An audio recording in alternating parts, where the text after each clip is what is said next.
respuesta breve, profesor Murga. En el caso de lo que mencionaba el autor, ¿no? El profesor Gregorevich en el libro, de identificar precisamente estos actores que son directivos, en otros casos hay editores, pero también hay periodistas, y gran parte de ese contexto de aquellos años, periodistas militantes, ¿no?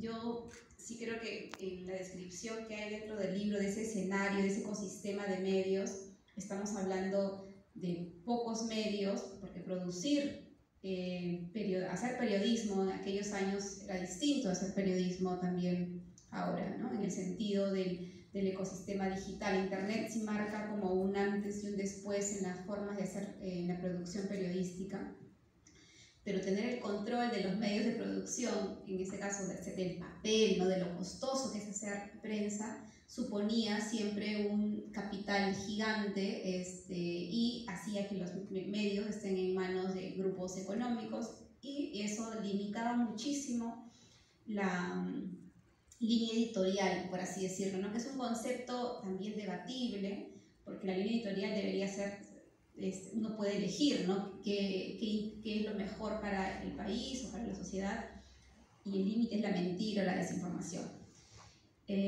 Pero tener esos medios con ese control de la producción, que es el papel y la imprenta, sí generaba un ambiente bastante distorsionado de lo que es el país, ¿no? Distorsionado a tal punto, no solamente de la centralización de la información que había en torno a Lima, sino una invisibilización absoluta de lo que ocurría en otros espacios, en otros territorios.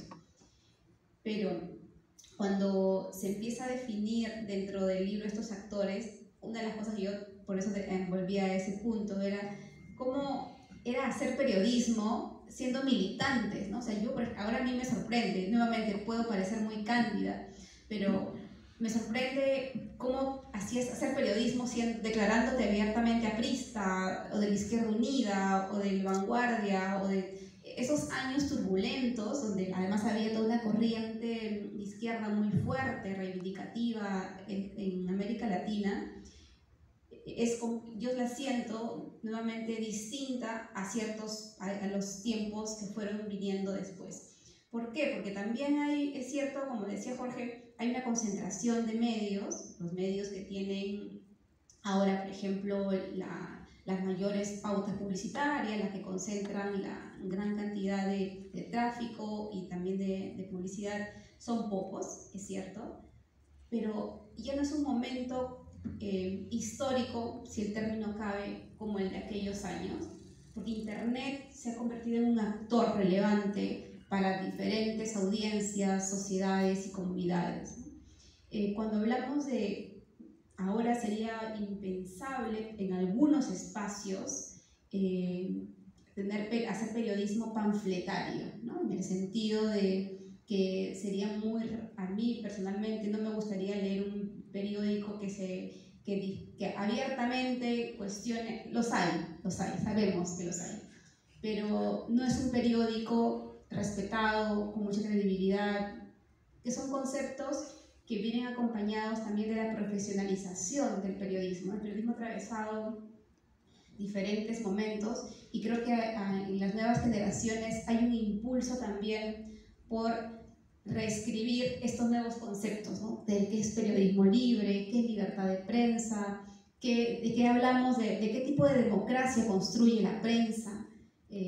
Sin duda, yo imagino aquellos años en los 60 con esta estructura bastante autoritaria de cómo se construía la narrativa sobre el país, construida desde Lima, ¿no? Desde los medios de comunicación que tenían los grupos económicos. Debe haber sido bastante frustrante para muchos reporteros, ¿no? Y muchos periodistas. Y ahí hay otro punto que también me gustaría escuchar al profesor Gregorevich en este momento, ¿no?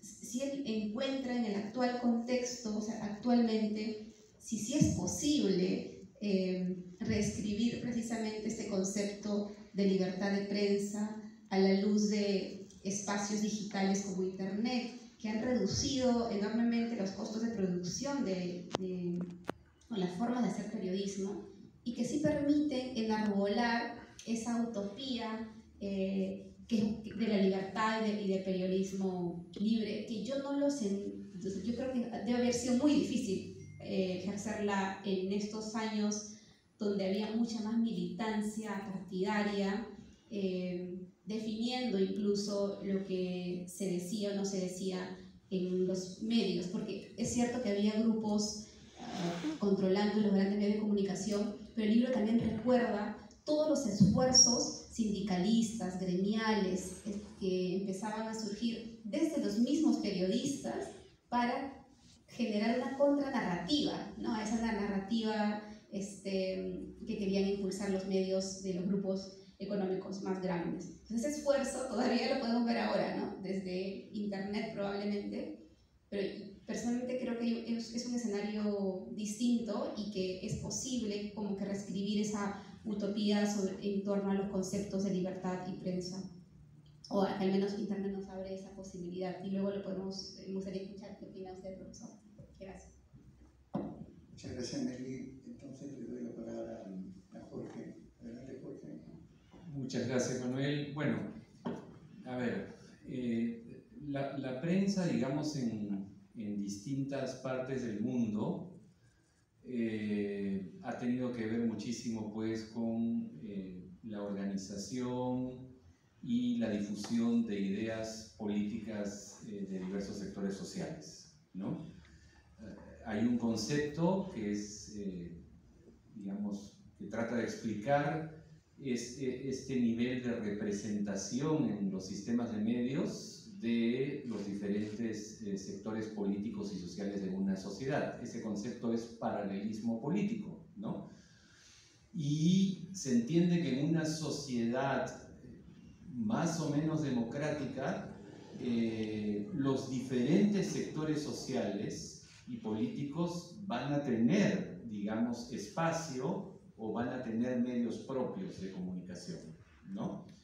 En sociedades cerradas, autoritarias, por gobiernos autoritarios, dictatoriales, o en sociedades en las cuales hay una gran concentración de la propiedad, que es lo que ha pasado en el país a partir de las reformas neoliberales del 90 en adelante, y no solo en los medios, sino en diferentes sectores, ¿no? Y ustedes desde Ojo Público lo han estudiado muy bien, ¿no? Las cadenas lo han investigado y han publicado reportajes muy interesantes sobre los abusos de diversos sectores industriales, económicos concentrados, ¿no es cierto?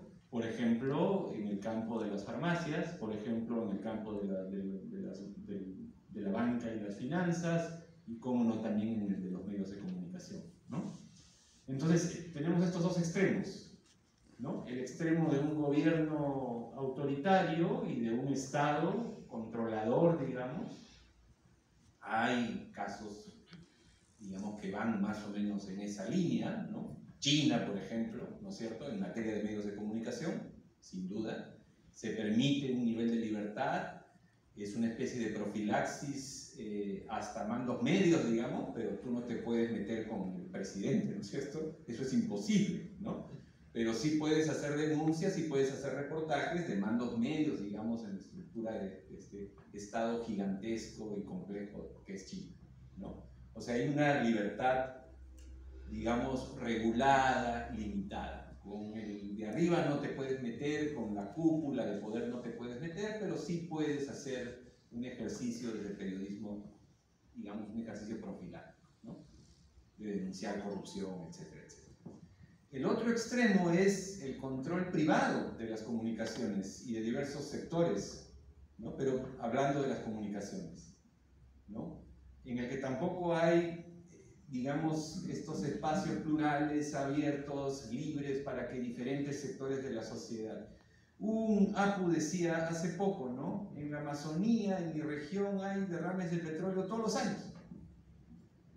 Pero, salvo por ahí algunas denuncias, internet, efectivamente las redes pueden ayudar, pero por lo general no hay un esfuerzo mayor de problematizar esto y colocarlo en agenda y movilizar corrientes de opinión y de algún modo activar, ¿no?, a ciertos sectores del Estado y sociales para tratar de resolver esos temas y prevenirlos en adelante. En cambio ocurre un derrame de petróleo frente a Lima, digamos, a un sector de Lima, y sí, ¿no?, hay una mucho mayor cobertura, hay críticas, hay debate, hay voluntarios, hay voluntarias, etcétera, etcétera, etcétera. O sea, yo creo que la diferencia es muy marcada. Y creo que este nivel de concentración y centralismo de las comunicaciones, a pesar de que Internet se ha convertido en un espacio muy interesante de ejercicio de un periodismo más profesional y autónomo, nos hace daño como país, ¿no? Nos hace daño todo lo que hemos vivido en la etapa electoral. Pregunto también a Juan a ver si se anima a decir algo sobre esto, ¿no? Se puede ganar en contra de los medios, ¿no es cierto? Fujimori en el 90, ¿no? Ollanta Humala en el 2011, Pedro Castillo, ¿no?, en el 2021, ¿no es cierto? Pero se puede gobernar llevando a cabo o tratando de llevar a cabo un plan con los medios más poderosos en contra, ¿no? O los gobiernos terminan arrinconados o no terminan, ¿no? El gobierno de Ollanta Humala, por otras razones también, por supuesto, empezó con la gran transformación, la hoja de ruta, y terminó en piloto automático, ¿no? Y lo primero que se sacó del programa de la gran transformación de cara a la hoja de ruta fue el capítulo de medios de comunicación. Lo primero que el equipo de Ollanta Humala sacó del plan de gobierno fue ese capítulo de la gran transformación referido a los medios de comunicación. Y después los politólogos, algunos dicen, pero si los medios no tienen poder. Y entonces yo digo, no tienen poder, y lo primero que sacaron del plan de gobierno fue eso, precisamente, ¿no?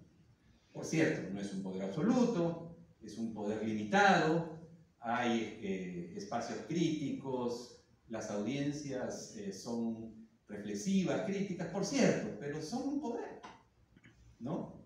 La primera plana, y un actor político además muy vigoroso, la primera plana de hace poco, con el presidente Castillo de espaldas, ¿no? Es un poder, obviamente, el escenario mediático, digital, complejiza esto, pero es un poder que se resiste, digamos, a ser rebasado o desafiado, ¿no? Y tengo la impresión que ese poder entra en confianza y es mucho más audaz cuando percibe que el actor político es débil, ¿no? Y pasó con Ollanta Humala, con Toledo, y pasa ahora con Castillo, ¿no? En fin, muchas reflexiones, pero sí me parece muy interesante que el espacio digital abre la alternativa, no de un periodismo neutral, yo soy escéptico, pero de un periodismo entregado a intereses colectivos, digamos, ¿no? Y no instrumentalizado por actores privados ni por actores